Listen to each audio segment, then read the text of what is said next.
ako po si Shaira Joy B. Manzano.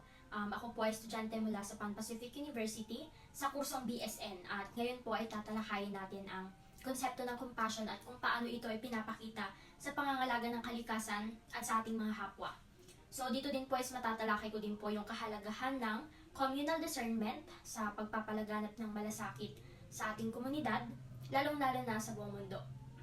So yung tanong na tumatak sa akin simula nung nagkaroon ako ng subject na compassion is, ano nga ba yung compassion? Sabi ko sa sarili ko. Hanggang sa nalaman ko na at natutunan ko na kung ano yung compassion habang nagbabasa ako ng modules. So para sa akin, insights ko doon is, para sa akin ang compassion ay hindi lamang siya isang simpleng pag-unawa o pakikiramay sa paghihirap ng iba. So ito yung isang malalim na pakiramdam ng malasakit na nag-uudyok or sa English is nagpupush sa atin na mag-make ng move, kumilos at magbigay ng tulong sa nangangailangan. So, para sa akin talaga is yung tunay na compassion, hindi lamang siya nararamdaman kundi ito din yung ipinapakita sa pamamagitan ng aksyon. Kumbaga, kung may nangangailangan, hindi mo lang siya titignan. Magmi-make ka ng actions para magbigay ng tulong sa nangangailangan. So, magbibigay ako ng halimbawa, kung may nakita kang nangangailangan, hindi sapat yung makita mo lang talaga na hindi sapat yung makiramay ka lang sa nararamdaman or nararanasan nila. Dapat magbigay tayo ng solusyon, advice, ano pa ba, tulong sa kanila o suporta sa kanilang pangangailangan. So, meron pa akong isang tanong, paano ipinapakita ang compassion sa pangangalaga ng kalikasan at kapwa? So, ang sagot ko dyan is, para sa akin, sa pangangalaga ng kalikasan, ang compassion ay nakikita sa mga hakbang na ginagawa natin upang mapangalagaan ang ating kalikasan para sa kapakanan ng mga susunod na henerasyon. So, kung tayo is mas naging conscious tayo sa surroundings natin, nagtanim tayo ng puno, hindi tayo nagkakalat, or yung mga yan, simpleng mga bagay tulad ng pagtatapon ng basura sa tamang lugar, hindi paggamit ng mga plastic na nagkukos ng land pollutions, ay isa na din yung pagtatanim ng mga puno, isa na yan sa mga halimbawa ng pagpapakita ng malasakit sa ating kalikasan na makatutulong din para sa susunod na henerasyon. So sa kapwa naman, para sa akin, ang compassion ay makikita sa mga simpleng bagay tulad ng pagtulong sa kapwa, pag-alalay, yung mga ganyang gawain sa mga nangangailangan or pag-unawa sa pinagdadaanan ng iba at pagbibigay ng oras at atensyon sa kanilang pangangailangan. Kumbaga, kung meron kang, halimbawa kung meron kang kaibigan, kailangan mo siyang payuhan, kailangan mong makinig. Para naman sa ganun is ma-feel nila na merong handang makinig sa kanila at hindi sila nag-iisa.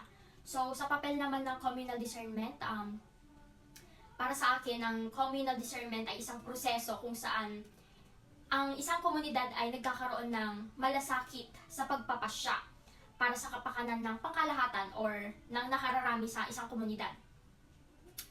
Para sa akin, ito yung isang mahalaga sa paggawa ng mga desisyon na tayo din yung nakikinabang, hindi lamang yung isa, kundi pangkalahatan yung nakikinabang. And then, halimbawa na lamang is, sa isang komunidad, kung ang bawat isa ay nagtutulungan, kung ang bawat isa ay nagpapakita ng malasakit o compassion sa paggawa ng mga desisyon para sa kapwa tulad ng pagtulong sa nangangailangan o pagbibigay suporta, pag-aalaga sa kalikasan, mas magiging makatarungan talaga at mas maligaya yung buong komunidad kapag nagtutulungan. So hindi lamang isa yung nakikinabang, kundi pangkalahatan o buong lipunan yung nakikinabang. So sa huli, para sa akin, ang compassion at communal discernment ay may mahalagang papel sa ating komunidad at sa buong mundo. Ito, yung mahalagang papel niya dito is yung pagbuo ng isang maligaya, makatarungan, at mas magaan na komunidad. So, dito is parang mas mapapadali talaga yung flow ng buhay natin kung tayong lahat is nagtutulungan sa pamamagitan ng pagpapakita ng malasakit sa ating kalikasan at sa bawat isa. So, makakamit natin ang isang mundo na mas makatao at mas maunlad para sa lahat. So, ano nga ba yung kahalagahan ng compassion sa bawat isa? So, para sa akin napakahalaga talaga ng compassion sa ating lahat, sa buong komunidad. Kasi yung compassion o yung malasakit ay isa sa mga pinakamahalagang katangian natin bilang isang tao na siyang nagiging pundasyon ng ating pagkatao at ng ating ugnayan sa kapwa natin o sa surroundings natin. Dito is parang mas nakakabuo tayo ng relasyon or sa pamamagitan nito is naipapakita natin ang ating tunay na malasakit sa pangangailangan at nagiging inspirasyon ito tayo para sa isang mas makataong mundo. Ngunit, gaano nga ba kahalaga ang compassion sa ating pang-araw-araw na pamumuhay or sa ating pang-araw-araw na buhay? So, para sa akin napakahalaga talaga ng compassion para sa pang-araw-araw. Una, ang compassion yun yung nagbibigay sa atin ng lakas ng loob na dumaras ng mga pagsubok o up and down, sabi nga nila. Kapag tayo ay nagpapakita ng malasakit sa ating kapwa, syempre, may paparamdam natin sa kanila na iba na hindi sila nag-iisa. 'Di ba? May paparamdam natin sa kanila na we are willing to help you and to guide you as well. So, sa kanilang pinagdadaanan. So, yung simpleng pakikinig lang sa pagbibigay ng suporta mo sa isang tao na nangangailangan ng tulong at nangangailangan ay maaaring magdulot na ng malaking epekto sa kanilang emosyonal na kalagayan. So, kagaya na lamang ng kung may kaibigan ka na nangangailangan ng tulong, magandang payuhan mo siya at makinig ka. So, yung mga ganitong kilos ay nagbibigay sa kanila ng pag-asa na may mga taong pa rin na handang makinig at tumulong sa kanila through their up and downs, and nandun ka para damayan talaga sila. So, ikalawa is, ang compassion ay isang mahalaga sa pagpapalakas ng ugnayan sa loob ng komunidad. Kapag ang bawat isa ay nagkakaroon ng parang malasakit, dito pumapasok yung mas nagiging matatag ang isang relasyon o isang pundasyon ng pamilya, magkaibigan, or mga kasamahan mo, mga kasama mo sa isang community, mas nakakabuo kayo ng mas nakakabuo kayo ng relationship na matatag. So, yung malasakit ay nagiging tulay upang maitaguyod ang tiwala sa paggalang sa bawat isa. So, sa ganitong paraan is mas nagiging maayos at mapayapa ang ating pamayanan.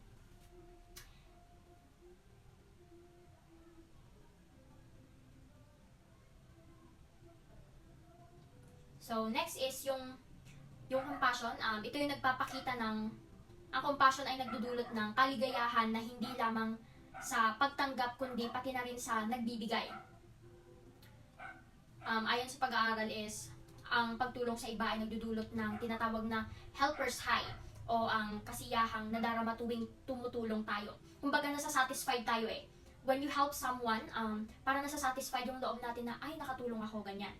So, yung mga ganitong pakiramdam yung nagpapalago sa atin ng emosyonal na kalusugan na nagiging inspirasyon upang magpatuloy tayo sa ganung gawain natin or sa mabuting ginagawa natin na pagtulong sa iba. So, ang compassion talaga yung nagiging daan para magbago yung lipunan natin at maituwid yung mga bagay, ang mga pagsasama na hindi na malabo ng ayusin, ganyan. So, ang bawat kilos ng malasakit ay nagiging inspirasyon para sa iba na magpakita rin tayo ng malasakit sa ating kapwa. So, sa simpleng halimbawa, kapag nakakita ng isang tao, ang pagtulong ng iba sa nangangailangan ay mas nahihikayat siyang gawin din yung ganon. Kumbaga, nahahawa siya, ay tumulong siya, dapat pala tumulong din ako sa iba. So, parang kung ano yung ginawa sa iyong kabutihan, ibalik mo din sa nangangailangan, ganon. So, yung ganitong epekto ng compassion is, mas nagiging tulay siya para sa mas makataong lipunan na kung saan lahat tayo ay nagmamalasakit sa isa't isa. Kumbaga, may care tayo. Ganyan. And lastly, or panghuli, yung compassion is yung compassion ay hindi lamang limitado sa kapwa, kundi pati na rin sa kalikasan natin. Siyempre, sa pagpapakita natin ng malasakit sa ating kapaligiran, na ipapakita natin ang ating pagmamahal at responsibilidad na pangalagaan yung ating mundo. Isa na dito yung mga halimbawa ng pagtatapon sa tamang tapunan, ito yung pag-iwas sa mga land pollution para sa kapakanan ng mga susunod na henerasyon. Ang mga simpleng gawain na ito ay tulad ng pagtatanim ng puno, pagre-recycle at pagtatapon, yun nga sinabi ko, pagtatapon sa tamang basurahan o sa tamang lugar. Ito yung mga anyo ng compassion na nakatuon sa kalikasan. So sa ganitong paraan, mas natutulungan tayo o yung mga susunod na henerasyon na maging mindful and observant to their environment. So yung kabuuan po is, ang compassion para sa akin ay isang mahalagang katangian na nagbibigay daan sa isang mas makatawat, mas mapagkalinga at mas maayos na mundo. So sa pamamagitan ng pagmamalasakit is nagkakaroon tayo ng mas matibay na pundasyon, nagkakaroon tayo ng mas matibay na ugnayan at mas masaya at kontentong buhay. And lastly, mas maayos na komunidad sa pangkalahatan. So, dapat nating panatilihin yung compassion natin, hindi lamang sa iba, kundi para na din sa kalikasan. So, yung compassion, ito yung susi upang magpatuloy ang kabutihan sa ating paligid at upang makamit ang isang lipunang puno ng pagmamahal at malasakit sa isa't isa. Salamat sa pakikinig sa aking video. Naway nabigyan ko kayo ng informative or informasyon na maaari ninyong mai-disseminate or maibahagi sa iba upang sila din ay matuto